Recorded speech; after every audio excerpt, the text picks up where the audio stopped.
Le royaume d'Azanga est un lieu où la majesté du palais se dresse au-dessus des peuples, un royaume éclatant de splendeur mais divisé par une grande inégalité sociale. Au sommet de cette hiérarchie vit Sana, l'héritière du trône, une jeune princesse d'une beauté exceptionnelle et d'une intelligence rare, promise à un prince étranger pour assurer la paix avec un royaume voisin. En bas, dans les champs, vivait Niazi, un jeune paysan au rêve d'égalité et de liberté, dont la vie était marquée par la lutte quotidienne pour sa survie et celle de ses proches. Le destin des deux jeunes gens s'entrelace un soir lors d'une fête royale.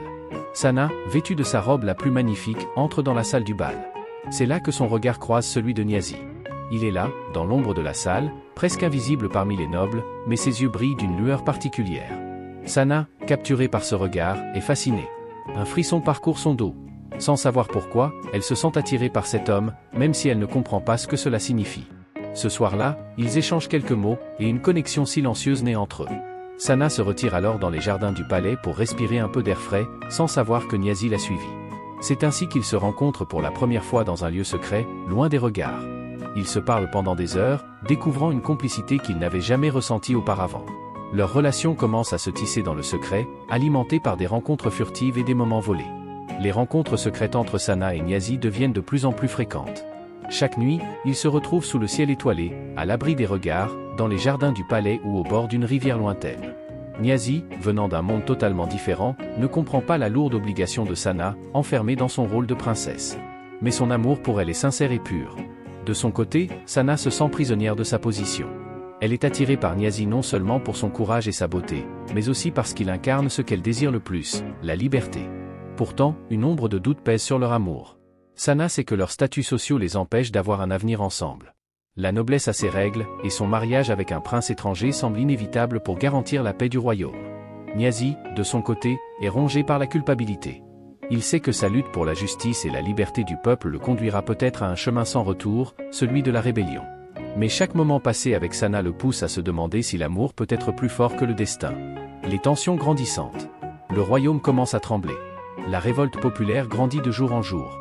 Niazi devient un leader des rebelles, ceux qui se battent pour les droits des opprimés et contre l'injustice imposée par la noblesse. Les paysans, épuisés par les lourdes taxes et les conditions de vie insoutenables, trouvent en Niazi un espoir. Le bruit de la rébellion atteint bientôt les oreilles de Sana, qui se retrouve partagée entre son amour pour lui et ses obligations royales. Le prince étranger qu'on lui destine arrive bientôt, et le mariage approche. Le royaume se divise. Le peuple est en guerre, les rues sont envahies par les rebelles, les soldats sont mobilisés pour défendre la royauté. Sana, déchirée entre son amour pour Niazi et ses responsabilités de princesse, commence à sentir la pression grandir. Elle décide de rendre une dernière visite à Niazi, dans l'espoir de le convaincre d'abandonner sa rébellion pour sauver leur amour. Mais Niazi, déjà trop impliqué, refuse de laisser la révolution tomber. Il se retrouve dans les jardins du palais, et c'est là que Sana prend une décision déchirante. Elle doit épouser le prince pour préserver la paix du royaume, malgré la douleur que cela lui cause. Le grand jour arrive. Le mariage royal est annoncé, et le royaume est en effervescence. Sana se prépare pour l'union qui changera sa vie à jamais. Sa robe est somptueuse, ses cheveux sont ornés de diamants et d'or. Mais, dans son cœur, elle n'a jamais été aussi distante de tout cela. Lors de la cérémonie, tout est formel et imposé. Sana marche lentement vers l'autel, le regard fixé sur l'inconnu qu'elle doit épouser. Mais alors, au moment où elle croise son regard, elle voit Niazi parmi la foule. Leurs regards se croisent à nouveau, et cette fois, ce regard est plus lourd que jamais. Les deux jeunes gens savent que leur destin est scellé, mais une ultime lueur d'espoir brille dans leur cœur. Au moment de l'échange des vœux, Sana se permet une dernière pensée pour Niazi, son amour, son destin contrarié. Un baiser échangé dans le secret de leur cœur, avant qu'ils ne retournent chacun à leur rôle. Niazi, dans les rues en feu, est prêt à tout pour la liberté, même si cela signifie perdre l'amour de sa vie. La révolution éclate dans toute sa violence. Niazi mène ses troupes dans une bataille féroce contre les soldats du royaume. Pendant ce temps, Sana est enfermée dans son rôle de princesse, entourée de nobles, mais avec le cœur brisé. L'amour qu'elle porte à Niazi l'oppresse. Elle décide alors de tout abandonner, son mariage, ses responsabilités royales. Elle se rend secrètement auprès de Niazi, prête à rejoindre la rébellion. Ils se retrouvent dans un lieu secret, et Sana lui avoue qu'elle l'a toujours aimé. Les deux amants, fatigués par la guerre et les sacrifices, échangent un dernier baiser.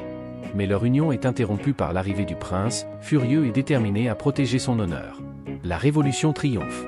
Sana et Niazi décident de reconstruire le royaume ensemble, sur des bases de liberté, d'égalité et de justice. Sana renonce à son statut de princesse pour vivre librement avec Niazi, main dans la main. Leur amour, qui a survécu aux tempêtes et aux défis, devient le symbole d'un nouveau départ pour le royaume. Le soleil se lève sur un nouveau jour, un jour d'espoir et de liberté.